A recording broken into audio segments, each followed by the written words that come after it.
E a cara de Jesus, como que ele era? A fisionomia dele? Porque isso é uma questão... Sim. Eu acho que eu vi há pouco tempo, conseguiram meio que reconstruir e tiraram aquela imagem que a gente sempre teve de Jesus, Teve Jesus, né? É aquela Como que reconstrução ali também, eu fico até um pouquinho, porque assim, uma pessoa Mas ela é especializada... baseada no quê? É por isso que Em eu achei assim... achados, em quê? Um achado foi um negócio meio assim, aquilo não foi acadêmico, foi mais divulgação científica, nem é divulgação científica aquilo.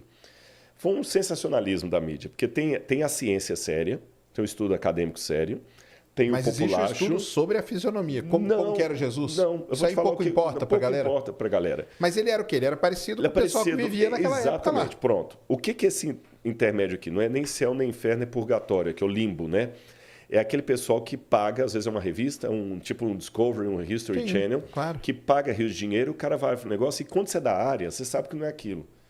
Por exemplo, às vezes pode pegar alguém e falar assim, nossa, mas agora descobriram um quasar que assim, e o quasar emite de si por segundo, ele viaja 98% da velocidade da luz, isso aí vai revolucionar o mundo, o quasar, tudo. Aí eu, Rodrigo, sou leigo, falo assim, cara, descobri o negócio do quasar, agora o mundo pode acabar. Não é nada disso, o negócio do quasar já existe há muito tempo, não é bem isso que estão colocando aí. Você vai me alertar. Na área da arqueologia, a mesma coisa. O que eles pegaram? Eles pegaram um crânio, supostamente de um judeu do primeiro século. Não se tem certeza se o crânio é de um judeu do primeiro século. Entendi. Porque você sabe que restos humanos... Engraçado, aí o Pirula explicaria isso melhor do que eu, que é a área dele de biologia, mas o osso humano desintegra muito mais rápido que o osso de animal. Sim. Pirula, se eu estiver falando bobagem, que você me corrige depois, manda uma mensagem, mas pela arqueologia a gente nota que quando a gente encontra... Eu já escavei, já encontrei osso animal e osso humano no mesmo sítio arqueológico. O animal, ele está mais durinho. O humano vai se esfarelando com mais facilidade. Entendi. Eu não sei se foi ali. Eu sei que é difícil encontrar um crânio do primeiro século assim. Pá. Segundo, por leis religiosas que tem nos países do Oriente Médio, judeus e muçulmanos, eles não emprestam um crânio humano para fazer um negócio daquele assim gratuito. Você está entendendo?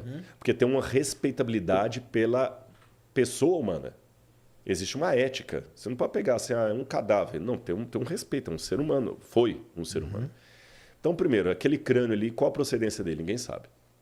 Entendi. Segundo, quando fizeram a reconstituição lá, aí assim, dá todo um viés assim, laboratorial, o cara de jaleco, olhando no microscópio, tá, a medicina forense e tudo e tal.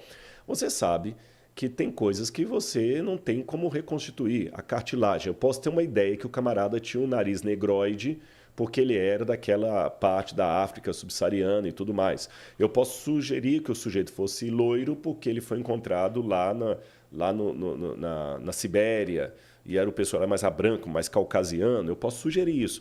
Mas orelha, cartilagem, nariz, pelo, cabelo, não tem como você saber. Pode saber se era homem, se era mulher, se era velho, se era criança, se era adulto. Aí pegaram e começaram. Isso aqui tudo, então, é licença poética. Quando desenharam o nariz do cara e tudo e tal, aí puseram aquela barba e tudo mais. Assim era Jesus. A ciência agora dá um novo mapa de Cristo. O que eu posso falar do rosto de Jesus? Eu posso falar para você o seguinte. Ele deveria ser uma pessoa como um judeu de sua época. O biotipo do judeu da época, que é diferente do biotipo do judeu de agora. Porque agora você tem um judeu askenazi, você tem um judeu da Espanha, o sefaradita, tem o judeu da Polônia. Então, quer dizer, tem vários tipos de judeus. Aí foi misturando, né? E tem o judeu etíope. Você vê em Israel, o judeu da minha cor. Está lá no exército, lá, falando hebraico, tudo judeu, de origem etíope. Você tem judeu loiro. Você tem judeu com aquele nariz mais afinado, assim. Então, tem que pegar qual que era a característica do judeu da época. Então, Jesus deveria ser um sujeito de estatura mediana, porque, pelo que a gente vê dos ossários que encontraram os fêmurs da época, a gente nota que a população era baixa, em torno de 1,60 m e poucos. Caramba. Eram baixinhos, eram então, pequenos. Jesus era baixinho. Baixinhos. Os judeus tinham uma estatura baixa. Jesus deveria ser uma pessoa troncudinha, porque ele trabalhava com construção. A profissão dele era tecton. Tecton que o pessoal traduz como marceneiro ou carpinteiro, mas não tecton. Você não fala da tectônica de placas? Olha o mundo grego aí ajudando a gente. Claro. Tecton é construtor. O chefe dos arquitetos, dos construtores é o arquitecton. Então eles eram um tecton, né? A tectônica de placas, como é que as placas vão se construindo, se avolumando. E é pedra. Então ali na região da Galileia trabalhava com pedra pesada e tudo andava a pé. Forte. Jesus era forte, tanto é que ele aguentou, carregou a cruz. Carregou a cruz, né? Depois de ter apanhado a noite toda, foi forte ali e tudo mais. Então, às vezes, ser forte. O nariz, o perfil do judeu é aquele nariz assim, tipo... Arqueado, sabe? Bem arqueado, assim. Barba volumosa. A pele devia ser uma pele mais azeitonada, porque eles estavam muito expostos ao sol. Né? Direto. O sol direto. Cabelo mais crespo e farto. Entendi. Cabelo mais crespo e farto. Isto é o que eu posso concluir da aparência. Algumas coisas que eu falei estão em consonância com esse estudo que você mencionou aí. Né? Que também coloca um cara meio ali e tal. É que também eles não podiam fugir muito, porque senão ia ficar muito esquisito. Né? Agora, o que Jesus não era definitivamente é aquele ser quase com carinha efeminada, olhinhos azuis, aquela barba assim, com a carinha assim. Aquilo ali é uma construção... Sabe que aquele Jesus foi baseado em Luís XVI, né? Porque tinha a época todo Luís XVI, toda da França. Sim, que ele era o padrão, né? É o padrão de beleza. Entendi. Então, Jesus foi o padrão de beleza. Então, caramba, ele era baixo. Porque não pode colocar ele baixo, né? Porque senão como que ele ia chegar nos lugares, né? Exatamente. Chegar impondo ali, né? Impondo. E não, né? Que coisa, né? É muito complicado, né? E aí, essa parte aí que você falou, né? Que, cara, assim, eu sou ateu e tudo, mas eu acho sensacional essas histórias, viu? Acho sensacional. Não, elas fascinam, elas são legais. Fascinam. A fase final ali, que você falou que ele carregou a cruz. Então o negócio, a cruz existiu, ele foi crucificado. Tudo isso aí já é comprovado. Arqueologicamente. Sim, arqueologicamente. Mesmo. Inclusive, eu vou dar algumas evidências para você. Só para a gente contextualizar, era algo comum na época. Muito. Milhares, se não milhões. Eu estou resistindo a falar milhões, mas eu estou quase falando milhões. Não posso falar milhões com certeza, mas milhares eu posso. Milhares de pessoas foram crucificadas pelos romanos. A cruz era uma coisa tão detestada que a palavra crux, em latim, era um xingamento. Caramba. Quando eu queria te amaldiçoar, eu falava crux. Teve uma época que eu vou lembrar o nome foi perto da época de Cícero. Tinha um advogado chamado Rabirus. Não, minto. O Rabirus é o que estava sendo acusado. E o advogado, na época de Cícero, colocou uma norma, uma jurisprudência, em que a palavra crux não deveria ser pronunciada diante dos ouvidos de um cidadão romano. Seria como falar um palavrão aqui. Existem certas palavras que o YouTube hoje também... Sim, barraria, né? Crux era uma delas. Entendi. Aí havia 5 formas de pena capital dos romanos. Você tinha lapidação, quando a pessoa era apedrejada. Você tinha o cremácio, quando a pessoa era cremada viva. Você tinha o afogamento... Tinha mais uma que eu esqueci, a última que era a crucifixão. E era considerada a pior de todas. A pior de todas? Pior de todas. Caramba. Aí, por que só encontramos 3 exemplares de crucificados até hoje? Porque o crucificado não tinha direito a um sepultamento digno. O corpo dele era jogado num lixão chamado putenescum. Olha só. De onde vem a palavra PUTA, que significa putrefazer. Aí muitos até pegavam isso e falavam o seguinte, é mito da Bíblia que Jesus foi sepultado no túmulo de José de Arimateia, porque os romanos... jogava o corpo ali. Só que encontramos já 3 exemplares que fugiram à regra. Um encontrado na Itália, acho que foi na Itália, o outro foi em Roma e o outro em Israel. O de Israel foi o primeiro a ser encontrado. Em 1969, perto da Guerra de 6 Dias, estavam reconstruindo Jerusalém depois da guerra e tinha um bairro lá, que existe até hoje, chamado Givat Hamivtar. Os tratores passaram e bateram num túmulo antigo. Caramba. E dentro desse túmulo tinha uma caixa de pedra que nós chamamos de ossário ou ossuário. Porque a pessoa, depois que morria... É interessante, o sepultamento era 1 ano depois de sua morte.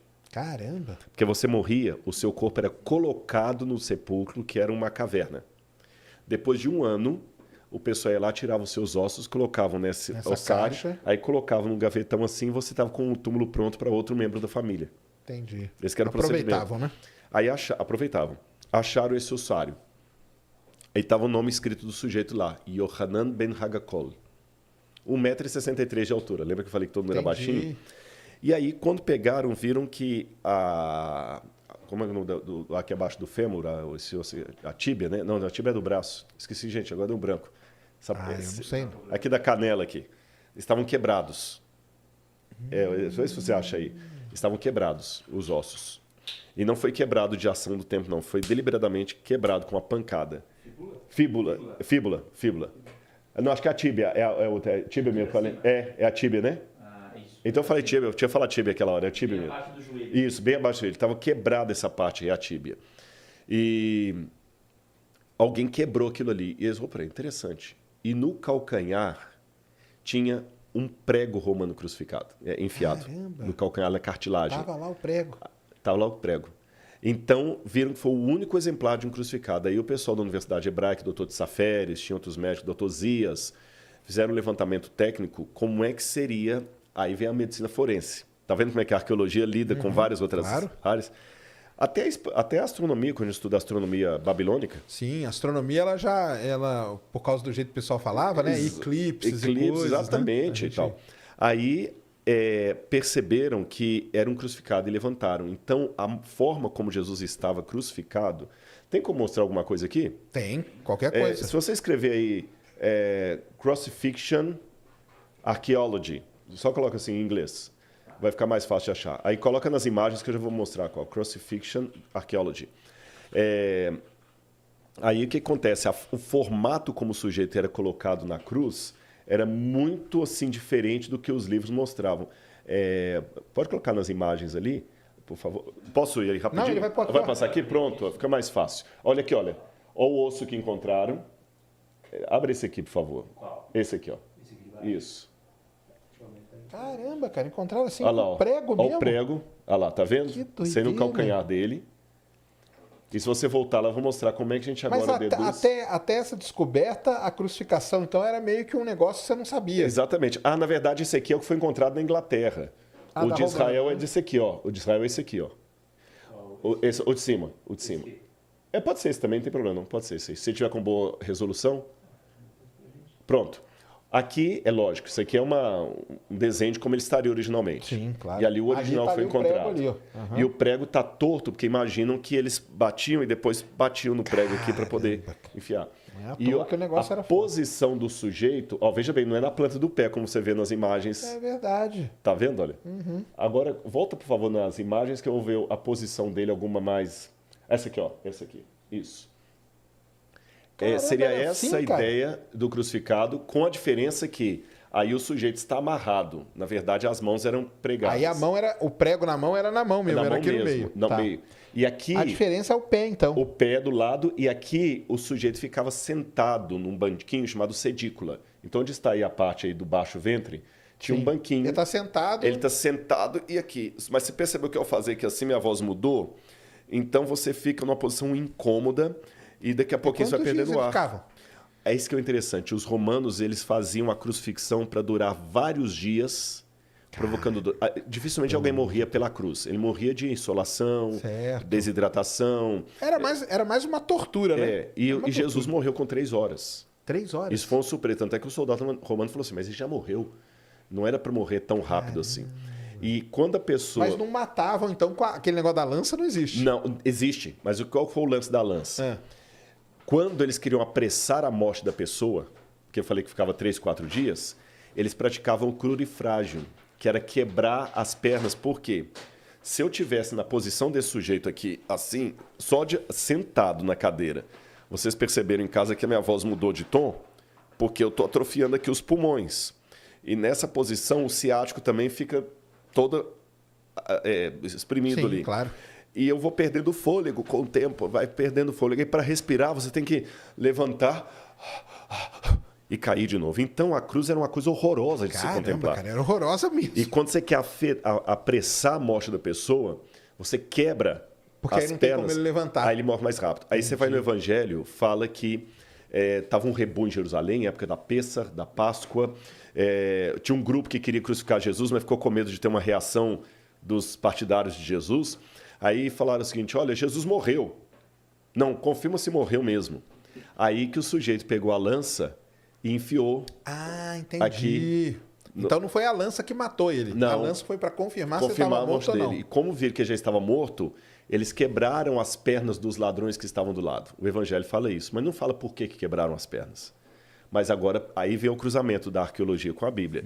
Eu sei que quebravam as pernas para apressar a morte dos 2 ladrões. Mas de Jesus nunca foi encontrado nada disso. Nada. Nem a cruz, Nem não a cruz, existe, nada.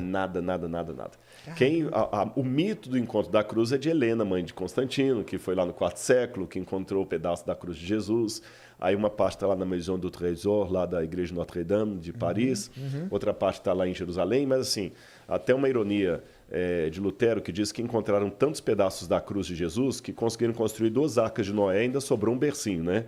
Então, quer dizer... Tinha tanta gente que fala que encontrou. Com tanto pedaço da cruz, deu para construir 2 arcas de Noé e ainda sobrou um bercinho. E você que tá assistindo esse vídeo aqui no Talk Flow, dá pra você virar membro, cara, do Flow agora. É um botãozinho do lado do botão de se inscrever. A gente faz um programa semanal só pros membros. Olha. Então fique esperto aí. Se quiser virar membro, tá bem aqui do lado, é mó merreca, custa menos de R$8, irmão.